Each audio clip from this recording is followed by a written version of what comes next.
মহানবী হজরত মুহাম্মদ সাল্লাল্লাহু আলাইহি ওয়াসাল্লামের সময়ের সমাজের দিকে তাকালে একটি ভিন্ন চিত্র চোখে পড়ে। নবীজির সময় সমাজে নারীদের ভূমিকা ছিল অত্যন্ত প্রাণবন্ত।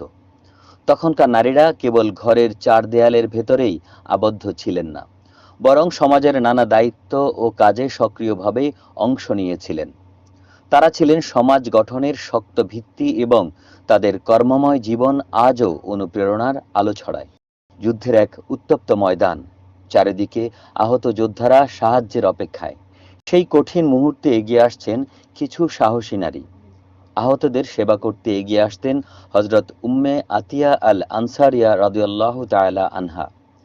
আর পুরো চিকিৎসা ব্যবস্থার দায়িত্বে থাকতেন হজরত রুফাইদা আল আসলামিয়া রাদিয়াল্লাহু তাআলা আনহা, ইসলামের ইতিহাসে যিনি সর্বপ্রথম নার্স হিসেবে খ্যাত। একই সময়ে সমাজের অর্থনৈতিক অঙ্গনেও নারী সাহাবীরা ছিলেন সক্রিয়। সেই উদাহরণ হজরত খাদিজা রাদিয়াল্লাহু তাআলা আনহা, যিনি দক্ষতার সঙ্গে দূর দেশে বাণিজ্য কাফেলা পাঠিয়ে সফলভাবে ব্যবসা পরিচালনা করতেন। মদিনার জীবনে এক পরিশ্রমী নারীর গল্প শোনা যায়।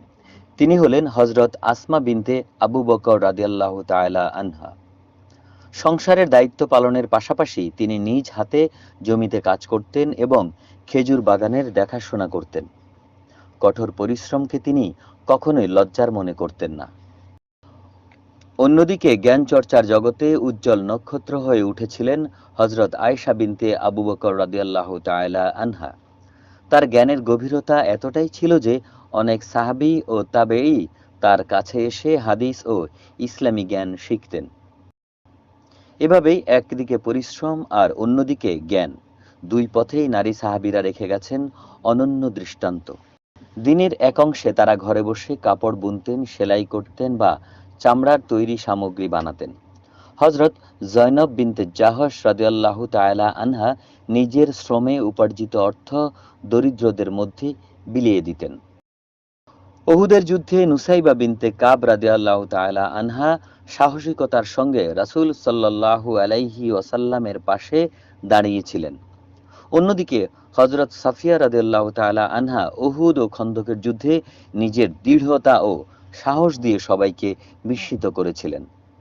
পাশাপাশি অনেক নারী যুদ্ধক্ষেত্রে আহতদের সেবা করা, পানি পৌঁছে দেওয়া ও চিকিৎসা করার দায়িত্ব পালন করতেন।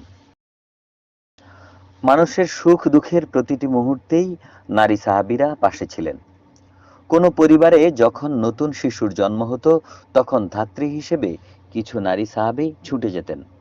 আবার সমাজের শৃঙ্খলা রক্ষার দায়িত্বেও নারী সাহাবীদের দেখা যায়।